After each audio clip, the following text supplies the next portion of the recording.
चलिए, आज की क्लास में जितने भी सर लोग, श्रीमान नीलकंठ सहारे सर जी, प्रभारी एचएम गंगाटोला का भी आगमन हुआ है। सर को मेरा नमस्कार। और बहुत सारे छात्र छात्राएं जुड़े हुए हैं, उन सभी को मेरा स्वागत, मेरा नमस्कार और मेरे क्लास में हार्दिक स्वागत सभी का। आज का जो टॉपिक है वो है क्षेत्रफल, है ना। ये मूल रूप से कक्षा 7वीं का ये चैप्टर है क्षेत्रफल, और क्षेत्रफल से संबंधित 6वीं 7वीं 8वीं तीनों क्लासों में इनका प्रश्न है ना। हालांकि स्पेशल चैप्टर नहीं है, लेकिन उनसे संबंधित प्रश्न मिलेगा, है ना। तो देखिए, यहाँ पर आप लोग देख रहे हैं, क्षेत्रफल का मतलब होता है एरिया, इंग्लिश में उसको एरिया बोलते हैं। और क्षेत्रफल जैसे कि चित्र बना हुआ है, यहाँ पर वर्ग का चित्र दिखाई दे रहा है, आयत का चित्र दिखाई दे रहा है और वृत्त का चित्र दिखाई दे रहा है ना। तो वर्ग, आयत और वृत्त तीनों जो हैं चित्र हैं, और ऐसे जो आकृति हैं वो क्या कहलाते हैं? द्विमीय आकृति कहलाते हैं, द्विमीय, है ना। और त्रिविमीय भी आकृति होता है।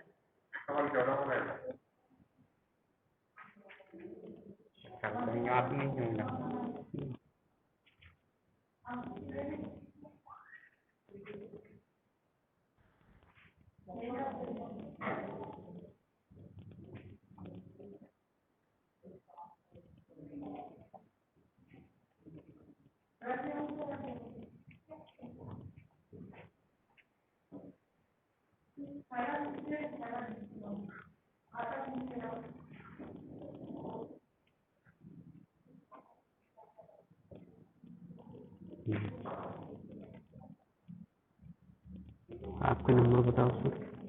Mobile number 758। वो पासवर्ड बताओ। पासवर्ड पहले गंगाटोला जी बड़े रही है। हाँ, गंगाटोला फिर 1 2।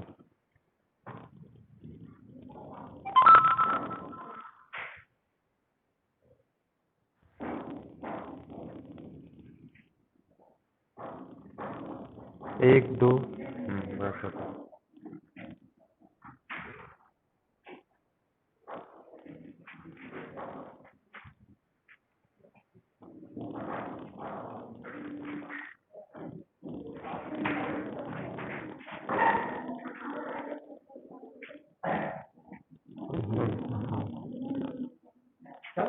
हाँ, चलिए, आज थोड़े से सर जी का काम थे, इस कारण से मैं आज यहीं पर था, काम कर रहा था।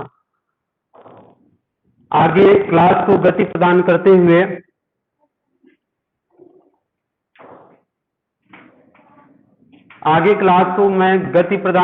हुए आगे बढ़ाता हूं, है ना। मैं बता रहा था, आज का जो टॉपिक है क्षेत्रफल। क्षेत्रफल का मतलब होता है एरिया। एरिया मतलब अंग्रेजी में क्षेत्रफल को एरिया कहते हैं। और एरिया का मतलब होता है जैसे कि एक रूम है ना, कक्ष, सब कोई जानते हैं। कक्ष में नीचे का तल जो है ना, उसमें लंबाई और चौड़ाई होता है। एरिया का मतलब ये है, उसमें 2 इकाई होती है, लंबाई और चौड़ाई। दोनों को मिला करके क्या निकलता है? क्षेत्रफल निकलता है ना। तो उसी प्रकार से इसमें परिभाषा भी मैं लिखा हुआ हूं। क्षेत्रफल किसी समतल पर कोई वस्तु जितना स्थान घेरती है उसे क्षेत्रफल कहते हैं, है ना। किसी समतल पर मतलब इनका मतलब ये है कि समतल जो है कईयों प्रकार से हो सकता है ना। एक वृत्त का चित्र भी एक समतल पर ही बनता है। एक कक्ष का जो नीचे का सतह है वो भी एक समतल होता है ना। खेल के मैदान भी एक समतल की आकृति का होता है ना। यहाँ पर देखिए, कोई भी जैसे हम आकृति बनाते हैं, जैसे कि वर्ग का आकृति बनाए हैं, आयत का आकृति बनाए हैं, वृत्त का आकृति बनाए हैं, तो इन सभी के लिए क्या होना चाहिए, एक समतल होगा, तभी हम उस आकृति को बना सकते हैं। उसी को लिखा गया है यहाँ पर, किसी समतल पर कोई वस्तु जितना स्थान घेरती है ना। अब देखिए हम कोई भी, जैसे हम एक वर्ग का बात करते हैं तो वर्ग भी क्या है, एक लंबाई और चौड़ाई से जुड़ा हुआ है ना। लंबाई और चौड़ाई सभी इनका बराबर है वर्ग में, और इसी कारण से इसको जब हम सूत्र बनाते हैं तो क्या करते हैं, भुजा की घात 2 लिखते हैं। मतलब इसका मतलब ये है कि इसमें चारों जो भुजाएं हैं वो बराबर होता है, इसमें लंबाई और चौड़ाई से मतलब नहीं है, चारों भुजा बराबर है, इस कारण से इसका भुजा की घात 2 लिखा जाता है ना, बराबर होने के कारण। मतलब वही है कि लंबाई और चौड़ाई दोनों का गुना क्या होगा, भुजा ही होगा। इस कारण से हम यहाँ पर लंबाई गुणित चौड़ाई नहीं लिखते हैं, क्योंकि इनका जो आकार है वो चारों भुजाएं इनके बराबर है ना। और ये मध्य का जो भाग है ये कहीं न कहीं यहाँ पर जगह है, और ये जगह जो है क्या है, यहाँ पर स्थान ही घेरती है ना। इसी प्रकार से यहाँ पर आयत दिया हुआ है। आयत का हम जानते हैं कि आयत में 2 सम्मुख भुजाएं है ना। सम्मुख भुजाएं का मतलब होता है सामने की भुजा। सम्मुख भुजा का मतलब सामने की भुजा, ये दोनों भुजाएं बराबर होती है ना। और इनके ये भुजा जो हैं, मैं इसको नाम दे देता हूं ए बी सी डी, तो स्पष्ट क्लियर समझ में आ जाएगा, ए बी सी और डी है ना।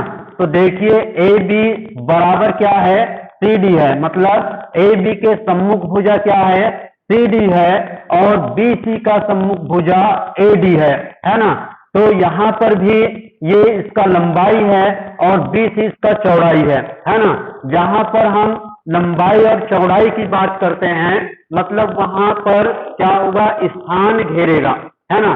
जैसे कि एक खो का मैदान है ना। खो का मैदान आयताकार मैदान होता है, लेकिन हम उसके बाह्य जो आकृति है, लाइन है, उस पर बाहर से सभी क्षेत्र को घेर दिया जाए तो बीच में क्या होगा, उसका स्थान बहुत बड़ा हो जाएगा, लंबाई और चौड़ाई में उनका क्षेत्रफल निकलेगा है ना। तो ऐसे ही जैसे कबड्डी का मैदान है, खो का मैदान है ना, ये सब आयताकार होते हैं जो कि स्थान घेरती है ना। तो इस प्रकार से ये वृत्त का चित्र दिखाई दे रहा है आप लोगों को। वृत्त मतलब वृत्त की परिधि से यदि घेर दिया जाए ऐसा है ना इनको, तो ये बीच का जो क्षेत्र है वो क्या कहलाएगा, स्थान घेर रही है ये है ना। और यहाँ पर सेंटर बिंदु है, ठीक है जी। सेंटर बिंदु को हम आर ओ से दर्शाते हैं, और ओ से परिधि की दूरी, ओ से परिधि की दूरी को हम क्या कहते हैं, त्रिज्या कहते हैं। ये त्रिज्या कहलाता है, और त्रिज्या को हम आर से दर्शाते हैं है ना। त्रिज्या को किससे दर्शाते हैं, आर से दर्शाते हैं। तो यहाँ पर ओ केंद्र हुआ, और मान लीजिए ये परिधि का हम मान लो ए नाम देते हैं है ना। तो ओ से ए जो है इनका वृत्त का क्या कहलाएगा, त्रिज्या कहलाएगा। और वृत्त में सभी जगह जो त्रिज्या है वो समान होती है। जैसे यहाँ पर 5 सेंटीमीटर का है तो ओ से ए की दूरी टोटल 5 सेंटीमीटर की होगी, लेकिन हम इधर भी ऐसा कहीं पर भी आप केंद्र से परिधि पर ऐसा लाइन खींचोगे तो सभी जो त्रिज्या है ये सभी लाइन जो है 5-5 सेंटीमीटर का ही होगा। मतलब त्रिज्या जो है वृत्त में समान होती है ना, सभी जगह समान होती है। तो इस प्रकार से ये वृत्त हुआ। और इसी प्रकार से हम सूत्र का भी यहाँ पर लिखा गया है, आयत का क्षेत्रफल है ना। आयत का क्षेत्रफल बराबर होता है लंबाई गुणित चौड़ाई, और जो क्षेत्रफल की जो इकाई होती है वो होती है वर्ग इकाई होता है। वर्ग इकाई क्यों होता है, क्योंकि यहाँ पर दो चीजें हैं है ना, लंबाई और चौड़ाई। इसीलिए हम दो लंबाई और चौड़ाई का हम गुना करते हैं, इसी कारण यहाँ पर वर्ग लिखा जाता है ना। लंबाई और चौड़ाई 2 हो गया, 2 के कारण से इसमें इनका जो इकाई आता है वर्ग इकाई आता है ना। जैसे कि आगे और अध्याय में, ये 7वीं ही क्लास में है, द्विमीय आकृति और त्रिविमीय आकृति, है ना। द्विमीय आकृति का मतलब है कि जैसे कि लंबाई और चौड़ाई हो, है ना, केवल 2 लंबाई और चौड़ाई से ही मतलब है द्विमीय आकृति में। और त्रिविमीय आकृति में जैसे कि एक कक्ष है, कक्ष में आप लोग देखे हो कि लंबाई चौड़ाई और उनके साथ साथ क्या होता है, ऊंचाई भी होता है ना। तो उसमें 3 चीजों का समावेश है, लंबाई चौड़ाई और ऊंचाई, इसलिए उसको क्या कहते हैं, त्रिविमीय आकृति कहा जाता है ना। तो ये हुआ आपका द्विमीय और त्रिविमीय। अब हम कुछ सवाल हल करते हैं, कुछ सूत्र भी दिया गया है, जैसे कि आयत का क्षेत्रफल बराबर लंबाई गुणित चौड़ाई, है ना। वर्ग का क्षेत्रफल होता है भुजा की घात 2, क्योंकि भुजा जो है वो वर्ग में दोनों बराबर होते हैं, यहाँ पर लंबाई और चौड़ाई से मतलब नहीं है ना। इसी कारण से यहाँ पर भुजा की घात 2 लिखा जाता है, क्योंकि इनके चारों जो भुजाएं हैं वो बराबर होते हैं, ये चारों भुजाएं वर्ग का बराबर है ना। तो वर्ग का जो क्षेत्रफल होता है भुजा की घात 2, है ना। आगे है वृत्त का क्षेत्रफल। वृत्त का क्षेत्रफल जो होता है पाई आर वर्ग होता है ना। ये पाई जो शब्द है ये ग्रीक अक्षर है ना। पाई का मान जो है वृत्त के केंद्र, मतलब वृत्त के केंद्र और परिधि, इन दोनों की दूरी को हम क्या कहते हैं, त्रिज्या कहते हैं। तो त्रिज्या और परिधि के अनुपात को क्या कहते हैं, पाई के नाम से जाना जाता है। और पाई का जो मान होता है वो पाई बराबर 22/7 या पाई का मान 3.14 भी होता है ना। जिनका जहां पर उपयोग होता है उस प्रकार से हम इनको पुटअप करते हैं, रखते हैं इसके मान को। तो यहाँ पर हम वृत्त का जैसे सवाल बनाएंगे तो 22/7 का उपयोग करेंगे, है ना। तो ये वृत्त का क्षेत्रफल पाई आर वर्ग हो गया। आगे मैं कुछ सवाल लिखा हुआ हूँ, सवाल को देखते हैं, हल करते हैं। पहला जो सवाल है वो है एक वर्ग का क्षेत्रफल।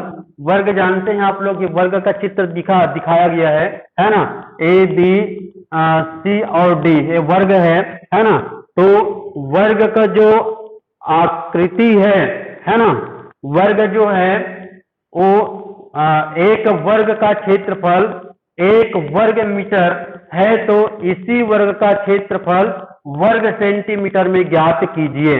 अब देखिए यहाँ पर एक जो इनकी इकाई जो दिया है वो मीटर में दिया है और एक जो है वो सेंटीमीटर में है ना। तो हम प्रश्न में जब भी हल करते हैं तो समान इकाई का होना जरूरी है, चाहे वो सेंटीमीटर में माप हो उनका, चाहे वर्ग मीटर में माप हो, है ना। तो चाहे सेंटीमीटर में हो या मीटर में हो, दोनों जो है वो समान होनी चाहिए।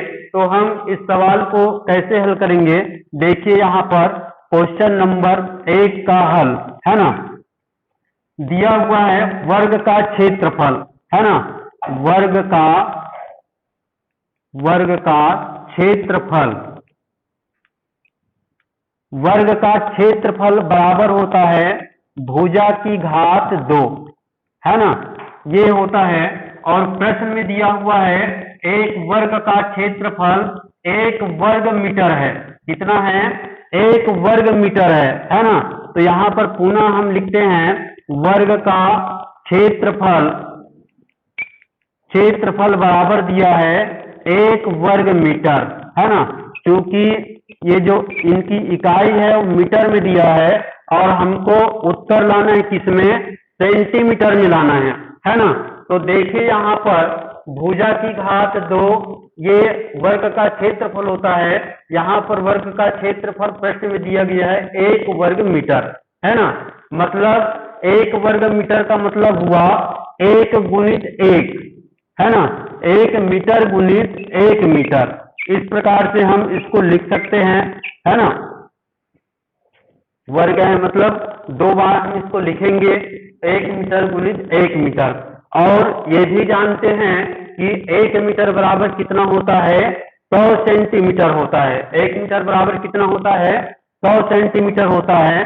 तो हम इनको 1 मीटर को क्या लिखेंगे, 100 सेंटीमीटर गुणित 100 सेंटीमीटर, है ना, 100 सेंटीमीटर गुणित 100 सेंटीमीटर, इस प्रकार से हम लिखेंगे।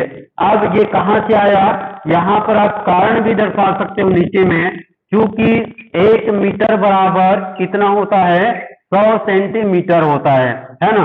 1 मीटर बराबर कितना होता है, 100 सेंटीमीटर होता है। इसी कारण से मैं 1 मीटर के जगह में 100 सेंटीमीटर गुणित 100 सेंटीमीटर लिख दिया, है ना।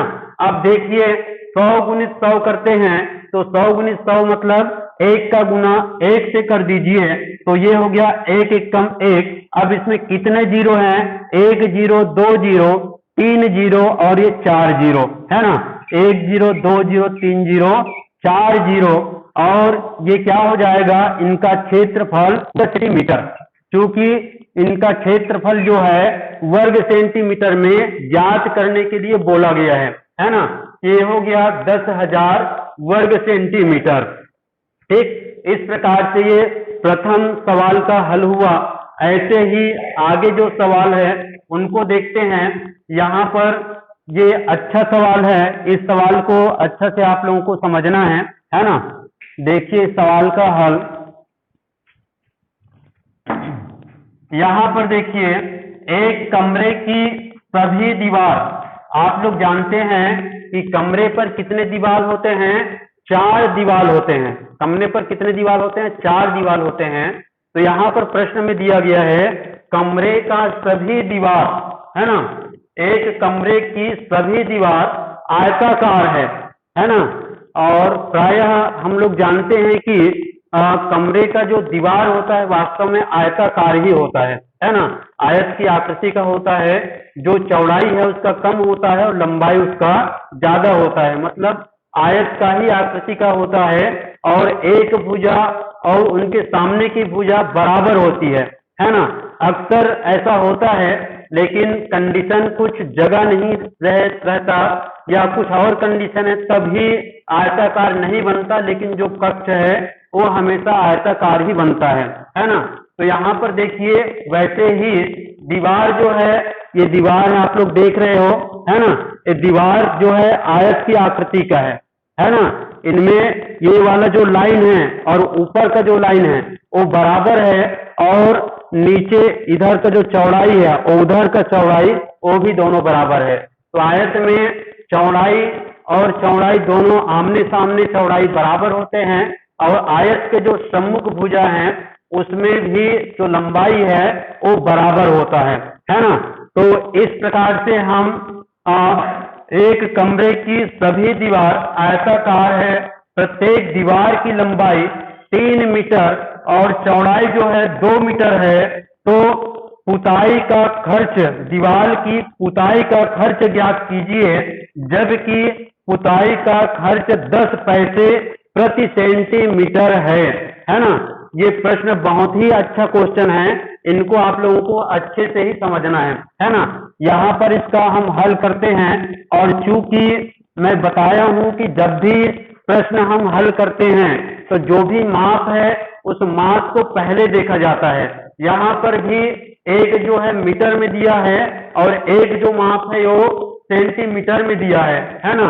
तो हमको क्या करना पड़ेगा, जो मीटर में दिया हुआ माप है उनको हमको सेंटीमीटर में चेंज करना पड़ेगा, तब हमारा सवाल जो है वो हल होगा, है ना।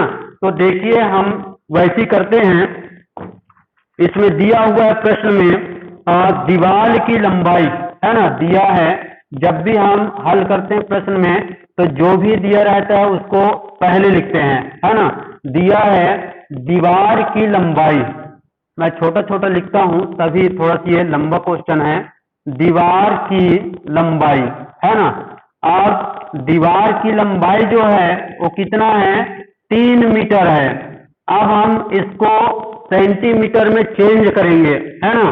सेंटीमीटर में जब हम चेंज करते हैं तो क्या होगा, 1 सेंटीमीटर बराबर 1 मीटर बराबर कितना सेंटीमीटर, 100 सेंटीमीटर होता है। तो हम इस 3 को 100 से क्या करेंगे, गुना कर देंगे, है ना। तो सेंटीमीटर में फिर चेंज हो जाएगा। तो यहाँ पर 3 गुणित हम 100 करते हैं तो ये हो जाएगा 300 सेंटीमीटर, है ना। ये चेंज हो गया। उसी प्रकार से दीवार की चौड़ाई को भी हमको चेंज करना है। दीवार की चौड़ाई दीवार की चौड़ाई जो है वो 2 मीटर है। 2 मीटर को हम किससे गुना करेंगे, 200 से गुना करेंगे, है ना। क्योंकि 1 सेंटीमीटर बराबर कितना मीटर, 100 सेंटीमीटर बराबर 1 मीटर, इसलिए 2 मीटर बराबर कितना हो जाएगा, है ना। 2 मीटर को हम सेंटीमीटर में चेंज करेंगे तो कितना होगा, ये 200 हो जाएगा, 200 सेंटीमीटर, है ना। ये हमने चेंज कर दिया सेंटीमीटर में। अब कहता है, ये क्या कहता है कि प्रत्येक दीवार की जो लंबाई है 3 मीटर और चौड़ाई 2 मीटर है, पुताई का खर्च प्रत्येक दीवार का, नहीं सभी दीवार का पुताई का खर्च ज्ञात कीजिए, जबकि पुताई का खर्च 10 पैसे प्रति वर्ग सेंटीमीटर है ना। तो देखिए यहाँ पर अब हम क्या करेंगे, आगे जो हल है वो दीवारों का क्षेत्रफल, है ना। चूंकि हमको क्षेत्रफल पहले ज्ञात करना होगा, तब जितना क्षेत्रफल आएगा उसको हम पैसे से गुना कर देंगे, वही अपना क्या होगा, प्रश्न का उत्तर होगा, है ना। तो यहाँ पर चारों दीवार का क्षेत्रफल, चूंकि दीवार जो है रूम में कितने दीवार होते हैं, 4 दीवार होते हैं। 4 दीवार होने के कारण से हमको 4 से उसके लंबाई और चौड़ाई को गुना करना पड़ेगा, है ना। तो हम पहले उनका क्षेत्रफल निकालेंगे, चारों दीवारों का क्षेत्रफल, है ना। चारों दीवारों का क्षेत्रफल, चारों दीवारों का क्षेत्रफल बराबर 4 गुणित लंबाई और चौड़ाई हो जाएगा, है ना। 4 गुणित लंबाई गुणित चौड़ाई, है ना, लंबाई गुणित चौड़ाई। यहाँ पर लंबाई गुणित चौड़ाई लिखेंगे, क्योंकि इधर ज्यादा लिखूंगा तो दिखाई नहीं पड़ेगा, है ना। ऐसा दिखाई दे रहा होगा स्क्रीन में, या कट रहा है, तो मैं कट रहा है, ये इधर नीचे लिखता हूं इसको, 4 गुणित लंबाई गुणित चौड़ाई, है ना। ये हो गया। अब देखिए हम लंबाई और चौड़ाई निकाल लिए सेंटीमीटर में, उनको हमको गुना करना है ना। 4 गुणित कितना हो जाएगा, ये 4 गुणित 300 गुणित कितना होगा, 200 हो जाएगा, है ना। 4 गुणित 300, लंबाई 300 सेंटीमीटर है और चौड़ाई 200 सेंटीमीटर है ना। सभी को हम गुना करते हैं तो ये बराबर होता है, गुना कर लीजिए। पहले 4 गुणित 3 मतलब 4 से 12 हो गया, और 12 गुणित 24, है ना। यहाँ पर 24 पहले लिख लीजिए, उनके बाद कितना जीरो है ना। इस प्रकार के जो गुना का ये रहता है वो सरल ही होता है। इनमें हमको अंक का गुना पहले करना है ना। तो 4 या 12 हो गया, और 12 दूनी 24, इसमें 4 जीरो है, 4 जीरो को हमको लगा देना है ना। यहाँ पर 1 जीरो, 2 जीरो, 3 जीरो, 4 जीरो। इस प्रकार से ये वर्ग सेंटीमीटर इनका चारों दीवारों का क्या हो गया, क्षेत्रफल हो गया, है ना। अब कहता है कि प्रश्न में चारों दीवारों का जो पुतवाई का खर्च है प्रत्येक वर्ग मीटर कितना है, 10 पैसे है। तो ये कितना हो गया, इकाई, दहाई, सैकड़ा, हजार, 10,000, लाख, 2,40,000 वर्ग सेंटीमीटर का कितना खर्च आएगा, है ना। इसको हमको निकाल करके बताना है। तो यहाँ पर देखिए, चूंकि 1 वर्ग सेंटीमीटर, है ना, बराबर कितना हो गया, 1 वर्ग सेंटीमीटर पुताई का जो खर्च है वो 10 पैसे है ना। तो यहाँ पर हम निकालते हैं उनको, चूंकि 1 वर्ग सेंटीमीटर पुताई का खर्च कितना है? 10 पैसे है ना, 10 पैसे है, 10 पैसे है। इसलिए कितना वर्ग सेंटीमीटर का निकालना है? 2,40,000 वर्ग सेंटीमीटर का खर्च है ना। तो इसलिए 2,40,000 इकाई, दहाई, सैकड़ा, हजार, 10,000, लाख, 2,40,000 वर्ग सेंटीमीटर दीवार का पुताई का खर्च है ना, का खर्च। नीचे शायद नहीं दिख रहा होगा, मैं ऊपर लिखता हूं, इधर को मिटा करके, है ना, इधर को मिटा देता हूं।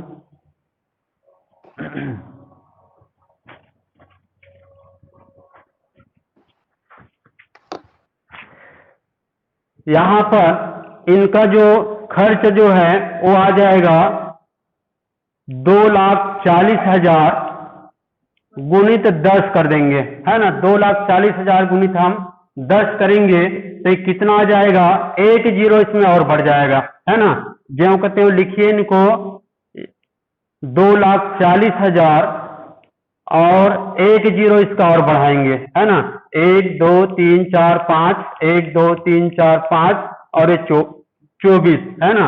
मतलब ये कितना हो गया? इकाई, दहाई, सैकड़ा, हजार, 10,000, लाख, 10 लाख, 24 लाख हो गया ये, है ना।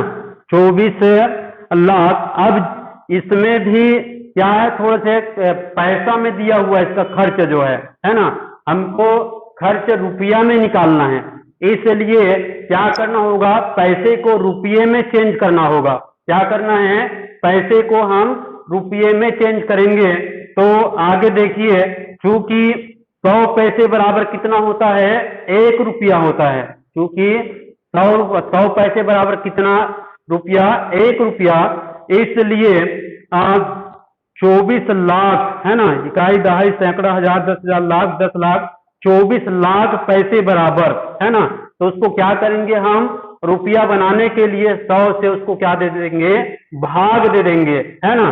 तो यहीं पर हम वैसे करते हैं, इतना ये पैसे हो गया ये, है ना। अब क्या करना है? चूंकि हम जानते हैं कि 100 पैसे बराबर क्या होता है? 1 रुपया, है ना, 1 रुपया।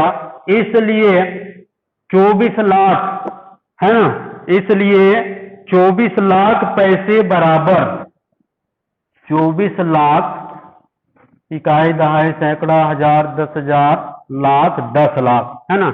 इकाई, दहाई, सैकड़ा, हजार, 10,000, इकाई, दहाई, सैकड़ा, हजार, 10,000, लाख, 10 लाख, है ना। इकाई, दहाई, सैकड़ा, हजार, 10,000, फिर लाख, 10 लाख। इस प्रकार से ये हुआ। अब इनको हम किनसे भाग देंगे? पैसे बराबर हो जाएगा, है ना। इतने का हम भाग कितने से देंगे?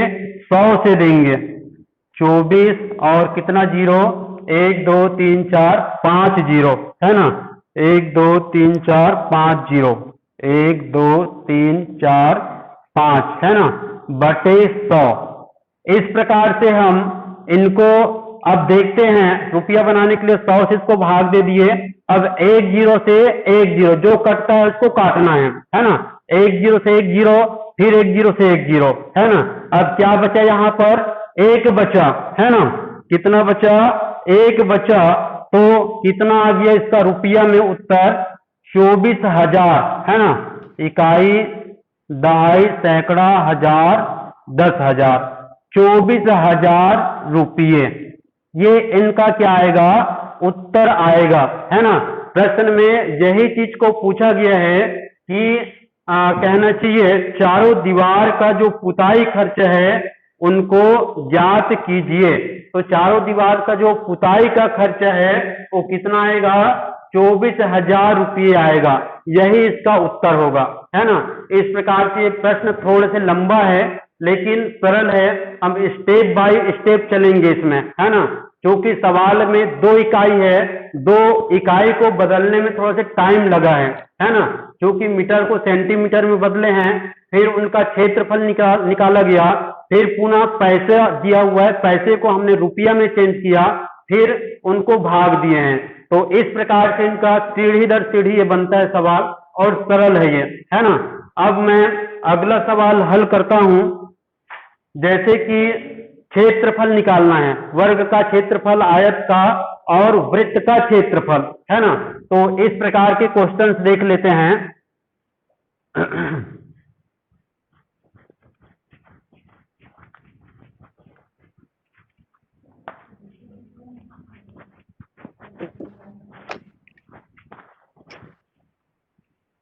चलिए अगला जो प्रश्न है मैं गणित से लेता हूं।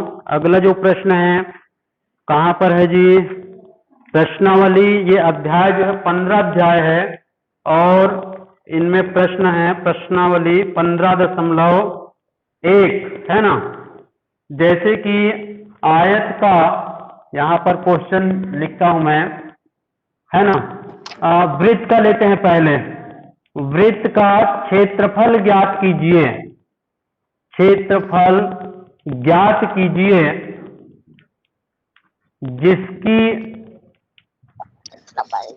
जिसका त्रिज्या कितना मानते हैं, 21 सेंटीमीटर है, 21 सेंटीमीटर है ना। हमको क्या ज्ञात करना है, वृत्त का क्षेत्रफल ज्ञात करना है जिसका त्रिज्या जो है 21 सेंटीमीटर है ना।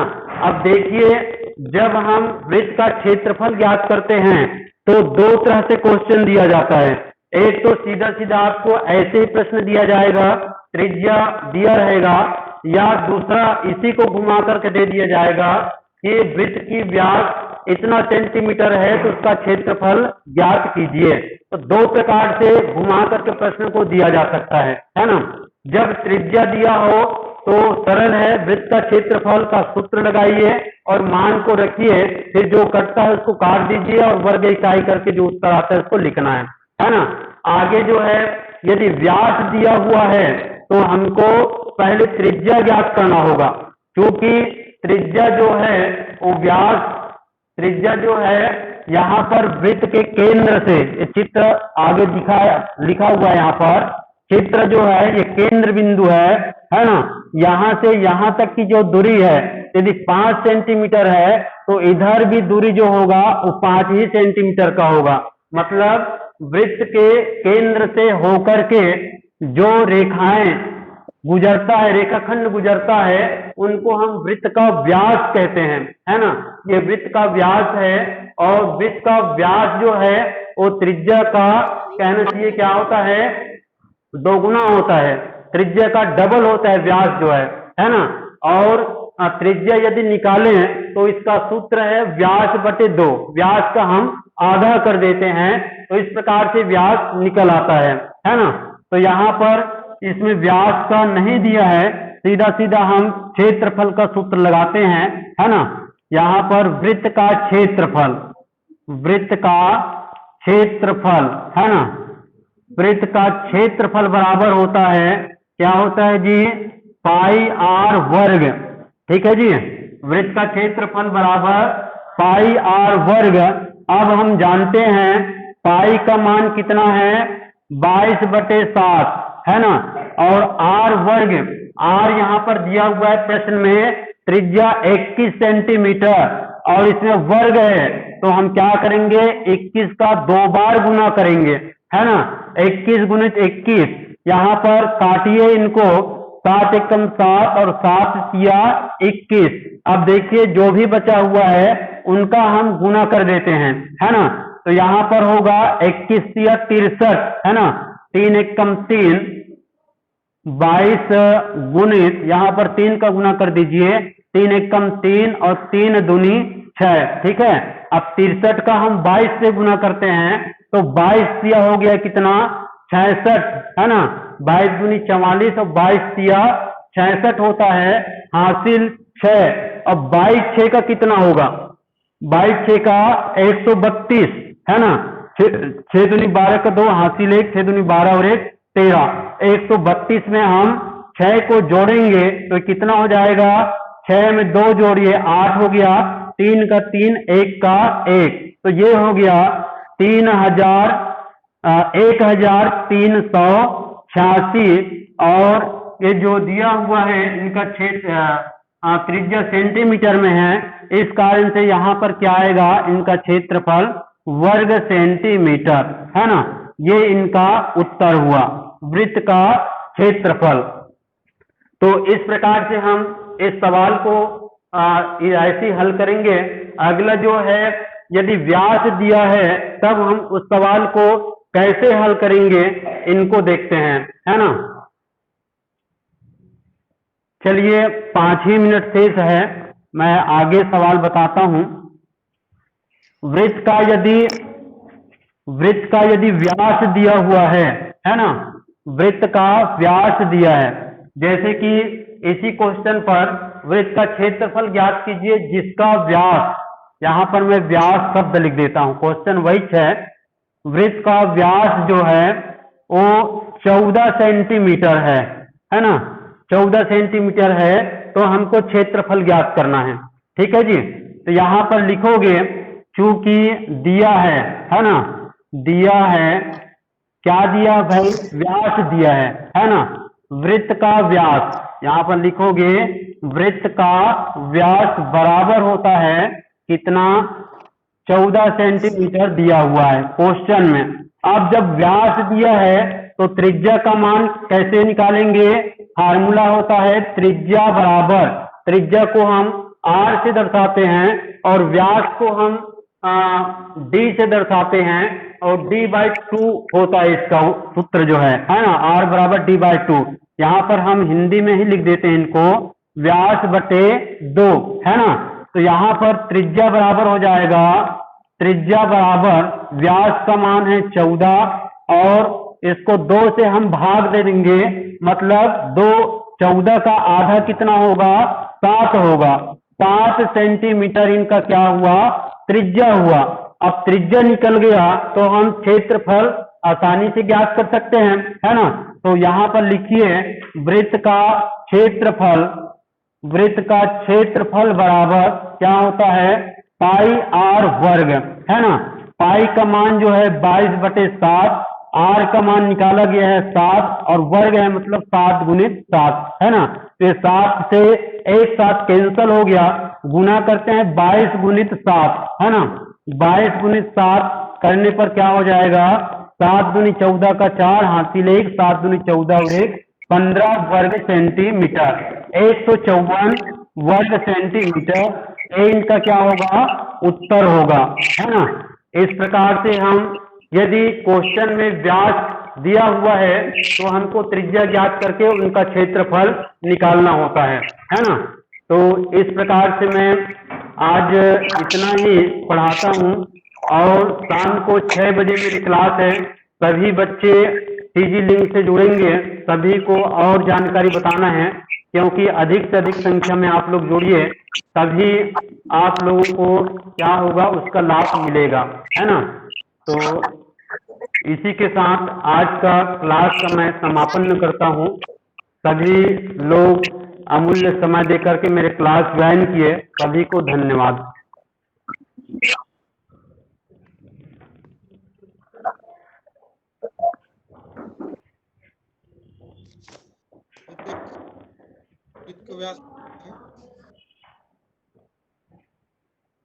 व्यास बटे 2 होता है ना, व्यास बटे 2 होता है, तो 14/2 इसका क्षेत्र बटे 7 गुणित 7 गुणित 7, ठीक। हाँ मोनिका,